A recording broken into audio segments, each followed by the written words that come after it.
In the episode The Force of Nature in the Next Generation, the Enterprise is investigating a missing medical vessel in the Hakaris corridor.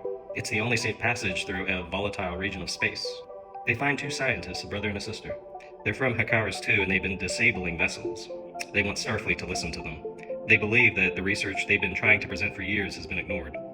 The Federation Science Council already reviewed their findings and dismissed it, considering it insufficient evidence.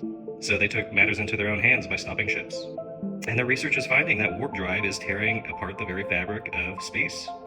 And this episode delves into the idea of climate change in a very direct way and putting characters we're sympathetic to on the opposite end of the debate they're on.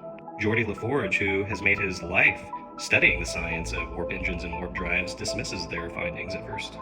He's already heard this theory before and doesn't want to go through it again. The scientist, Sarova, has been trying to explain their case along with her brother for years and is frankly tired of being ignored. Geordi refuses to listen to it. And that's a hard thing for all of us, to look at something we love and have a passion for and ask ourselves if that's the thing that's causing the problem. Because here's what Geordi admits. After Sarova is dead and killed herself to prove her theory, by creating the exact rift she warned them about, Geordi admits that he felt a little threatened. He didn't want to believe that the thing he loved was causing the damage. In a way, Geordi's supposed to kind of represent the science and the knowledge and perspectives for an older technology that is outdated and is now being proven to harm. No one's the evil executive of a technology or a perspective that knows they're wrong in this scenario. But it does try to ask, what do you do, again, when the thing that you love might be the thing that's causing the harm to others?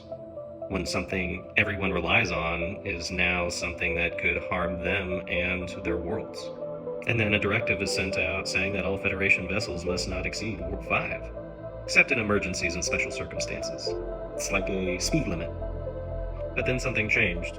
After a few references, it was never mentioned again. Not in DS9, not in Star Trek Voyager.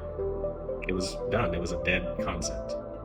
And though it could have led to a lot of great story arc ideas and more advanced episode concepts, at the end of the day, a lot of people felt it was constraining, and that in this type of show, they didn't want to be limited to a Warp 5 idea.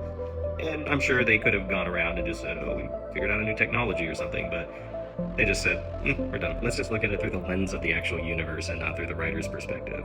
What does it say about a civilization that knows there's an issue with the speed limit of warp drive and chooses to ignore it and say, all right,